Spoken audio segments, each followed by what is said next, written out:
Welcome back, guys. As I'm sitting here in the airplane, I'm pondering everything that 2020 brought us and what we accomplished with our little Sonex. In this video, we're going to go over that project, some things you have seen, and some things you haven't. Go! So let's get into it.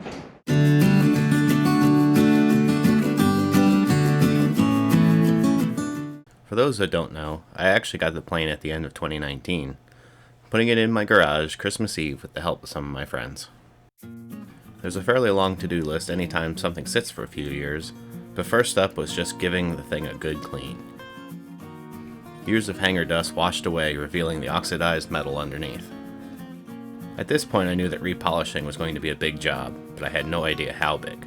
It's the reality of having a polished airplane. You're going to have to put some elbow grease into it. I already started debating if I was even going to bother on the turtle deck.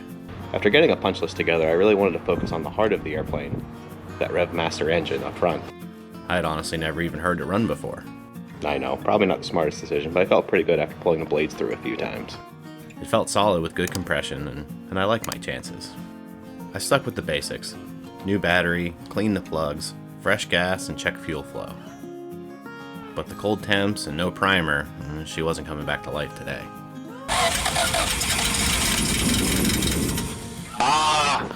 Actually, I learned later that using the correct procedure is critical with this engine.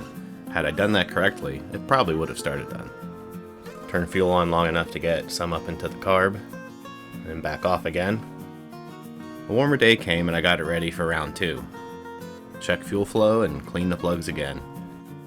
Although, they look good from before. And wouldn't you know it,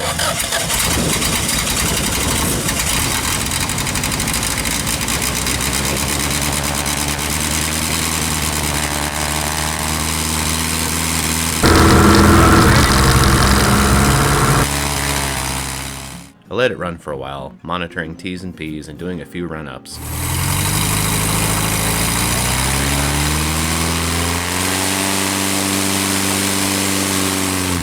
It ran smooth and sounded great, and when the power came up, it was squat down on its mains.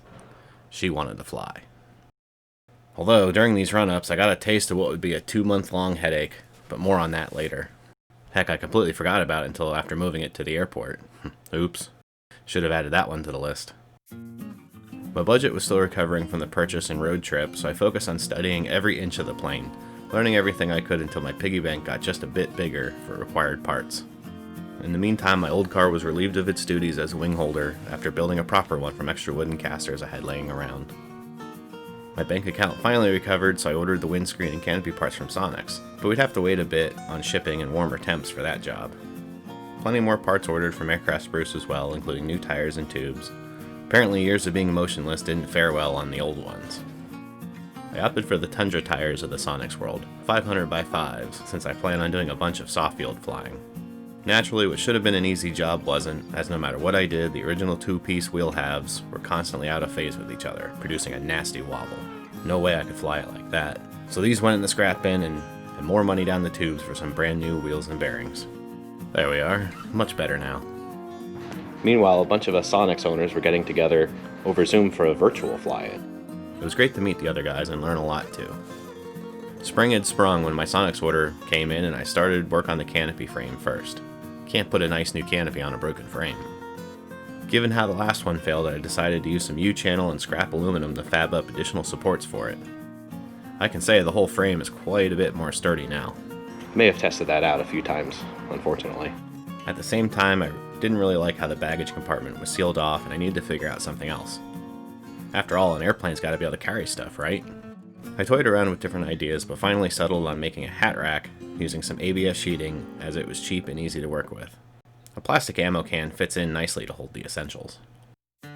Then it was on to the canopy itself. Now, one comment on this video is that it was like watching a snail race. My response, good. Because that's exactly what it felt like, too. The new canopy went from the table to the airplane more times than I can count. Cut a little, test fit. Sand a little, test fit. Changing something on one side affected how the other side would lay down. But there was a great sense of accomplishment when it was done. That's not something I want to tackle anytime soon. With the weather warming up, it was also time to start polishing. My original plan wasn't going to work. Many hours of research and trial and error later, I settled on Zephyr Pro 40 with a very basic random orbital buffer. This was long and tedious work, but it was great to see the little Sonex reclaim its former glory. Then the new windscreen made it on. Pretty easy job, but I recommend having a helper to make it go even easier. I used Permatex Ultra Black to help seal the leading edge. Some of it started to cure before I had the windscreen all the way in. We were well into June, but at least the big stuff was done. Now it was time to move on to the little things. Maintenance items like oil and filter changes were completed, while the air and fuel filters were cleaned. The new mixture control was finally added, as was an oil access door for the cowling. Needle clamps were added to the gear fairings to help retain them without the wheel pants. Keeping with my mission of soft field work, a buddy welded on extra mounting tabs to the axles. These definitely hold the hydraulic brakes with more authority. I finally made up my mind to just paint the whole turtle deck satin black. Using an epoxy paint at least kept me from having to prime the metal first. This is a great solution for small parts, but I don't recommend it for something this size. Now, I'm pretty good with a rattle can on small areas, but this was the first time I tackled something this big, and it showed. It looks fine for now, but I'll be considering other options for the future. In the midst of all this, I was taking the time to be intentional with my family, choosing to spend more time with them than making videos. The memories from this time will outlast anything I could have posted. July melted into August, and the project had really come together with just a few odds and ends left. But now this beautiful, shiny airplane finally had a proper name. Amelia. No, not that Amelia, but it's actually a family name, someone I'm paying tribute to with this airplane. And just like that, it was finally time to return her to where she belongs, the airport. It was a nerve-wracking task. All the work, frustration, and money came down to this moment. I was on edge and everyone could tell. But many hands make light work, and we achieved the goal. Wings and wiring attached, it was time to run the engine again and do some taxi testing. Everything was looking good, but remember that little ignition issue? And we got, that's about a 500 RPM drop. Yeah, that's not good. Well, I didn't, and that was something that had to be right before getting the condition inspection signed off. So the next couple months were spent chasing and repairing it. But boy was I relieved when I dropped that switch without issue for the first time. Woo! How about that? Late fall arrived before I knew it, but we were finally ready for that first flight. Or so I thought. I had ran the engine earlier in the day, but naturally, in doing so for the first flight, I was showing 0 oil pressure indicated. Oil temp was good, so I figured it was just the gauge, but I just couldn't take that chance. I returned to the airport a few days later to install a mechanical oil pressure gauge, and of course, it worked just fine. The wait was now on for my schedule and the weather to line up for another shot at that first flight. We got our wish afternoon in December, and as many of you saw, Amelia took the sky once again. It was just a short flight as dark descended on us rather quickly, but all the issues and frustrations of 2020 were left on the ground. If only for a moment. Now what you didn't see was all the pre-flight planning and inspection beforehand. First off, this airport was picked as the starting point for the first flight, as it had a longer runway with ample emergency landing locations around it. Now, I had a plan for the first flight, which included only taking off on a winds calm day and landing this taildragger in the grass until I was more comfortable with it. All of my tailwheel training experience was done on pavement, but why not have more things in my favor? At the same time, I walked the taxiways and grass strips each time to check condition, and note the location of lights and drainage grates.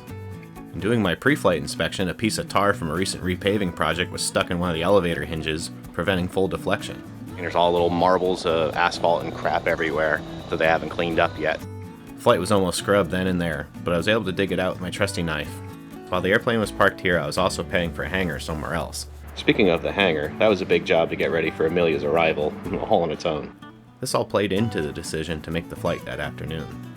It may have been a bit sketchy, but I'm glad I got it here before the first snowstorms of the season arrived.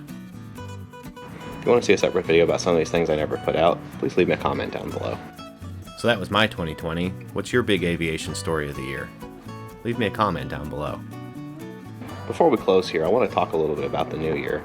I've got a lot of big ideas, and now that this bird's flying, we can finally go after them. Left Seat Adventures isn't all about me, but rather this aviation community that holds on to many of us. I'll be sharing other stories about aircraft building and ownership, flying journeys, and lessons learned.